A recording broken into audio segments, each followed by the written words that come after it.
Bundan başka parlamento yani saylam nizamnamelerininki belgilemeleriga asasen parlamento reislik vazifasiga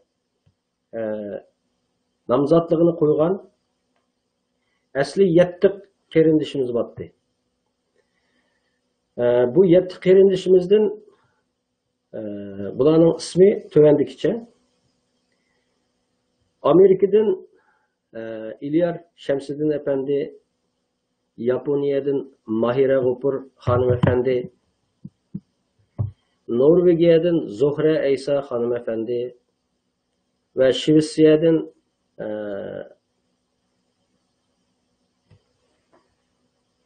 Kazakistan'dan bulup cami 7 milletvekilimiz parlamento reislik namzatıga özünü kösetken.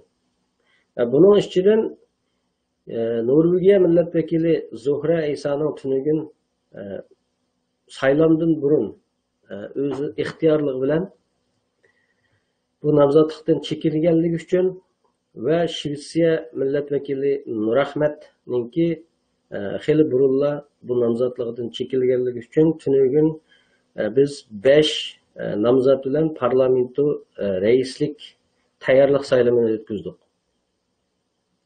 Bu 5 namzatның içinde Kazakistan milletvekili Yadikar Ganiyev, Adilcan Masimov, İlyar Şemseddin Efendi, Mahira Gopur hanımefendi ve Zohra hanımefendiler bularning içinden en yuqori numar algan İlyar Şemseddin Efendi bilen Mahira Gopur, Kanada milletvekilimiz Mahira Gopur, bu iki qarindishimiz parlamento reis namzatlarının içindeki en yuqori numarni alganligi uchun Oliy Qurultayimizga saylam nizomnomalarimizga asosan 2dan oshiq namzat kirishga bo'lmaganligi uchun bu 4-5 namzatning ichidan bu 2 namzat en yuqori numar algan bu namzatlar Oliy Qurultayga Sharqi Turkiston surgundi hukumati parlamento reislik namzatlik haqqini qozongan bo'ldi. Parlamento muavin reislik namzatlarga namzatlardan 4 namzat o'zining namzatligini qo'ygan edi. 4 milletvekili o'zining namzatligini qo'ygan edi. Bular Amerika milletvekili Turdish Hacim, ya Kanada milletvekili Turdish Hacim, Amerika milletvekili Yarmahamet Barat, yani Amerika'nınki Ohio'dan milletvekili Yarmahamet Barat,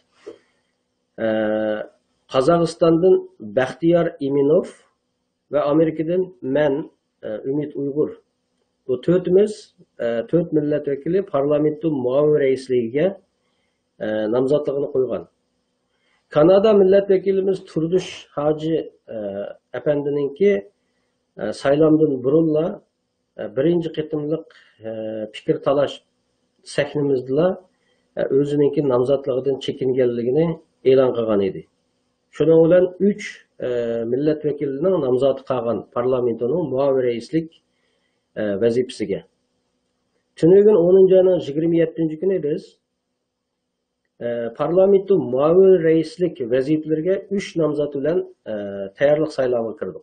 Bu tayyorlik saylam jarayonida saylam nizomnomasiga asosan tekrar 2 namzat Oliy Qurultayga kirdigan bo'lganligi uchun en yuqori numarni olgan Baxtiyar Iminov, yani Kazakistan milletvekili parlamento muavin reislik namzati Baxtiyar Iminov ve Ümit Uygur, bu 2 namzat 8. navbatlik Oliy Qurultayga parlamento muavin reislik namzatligi bilan saylamga kirdigan haqni qozondi.